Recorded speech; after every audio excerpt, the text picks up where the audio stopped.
So Project Resolve is something I've been wanting to take place for a very long time. The concentrated focus on the division as a whole.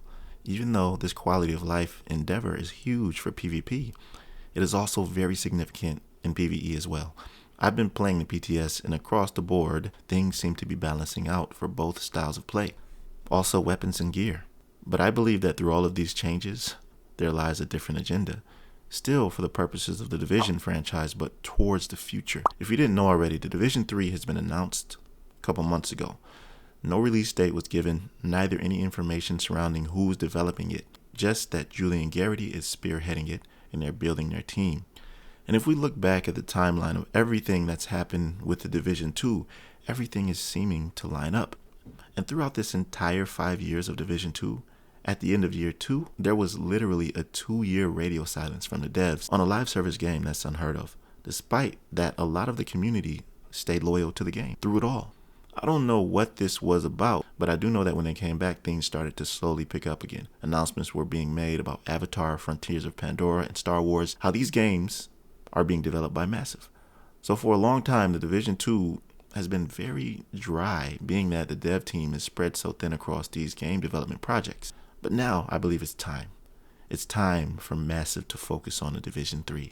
Shortly after the release of Avatar is when they announced this Project Resolve. Perfect timing, right?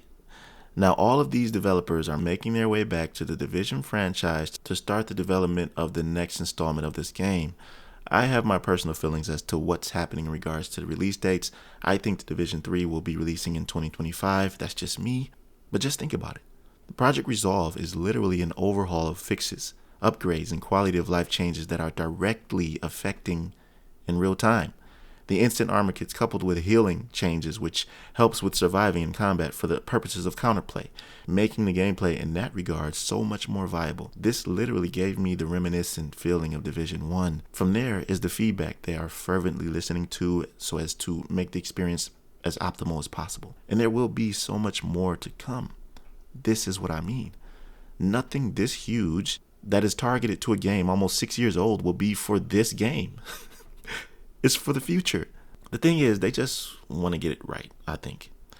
It's been known for a long time the absolute gem of a game that the Division is. And after 2 installments, I think that the dev team has a pretty good grasp on what we want as players.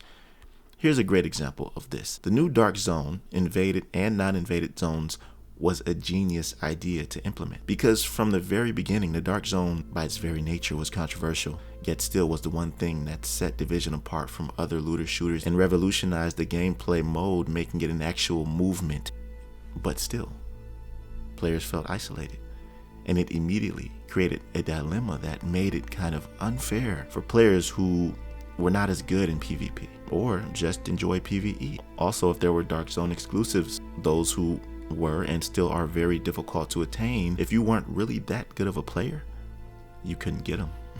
So the changes to the invaded and uninvaded Dark Zones are just what this community needs now and for the future, because now I really don't think anyone would want to go rogue in an uninvaded DZ, which means PvE players will feel comfortable going in there and getting rewards just like everyone else while being able to fully experience the Dark Zone. Because even without PvP, the Dark Zone has this ominous feel, man. It's just something about it that's different. That's great. So the devs have to be careful, because there was a huge mistake made at the release of Division 2. And here's what happened.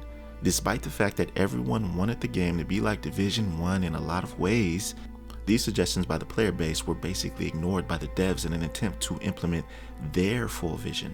This is the whole cover system thing that was enforced in order to push the whole armor kit agenda we have now. And you see where we're at. After 5 years, they're going back to where we started in Div 1, instant armor kits, enamel kits, or whatever you want to call them. This is equivalent to the heals in Division 1, instant healing, that instant gratification that allows for counterplay and allows for so many other things. This tells me that the formula worked initially, and clearly it still does. So come back home.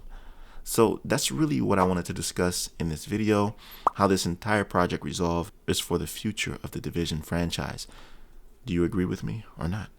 Let me know what you think about this down in the comments below, and that'll do it for this one. I'll see you in the next video. Peace. Be right out.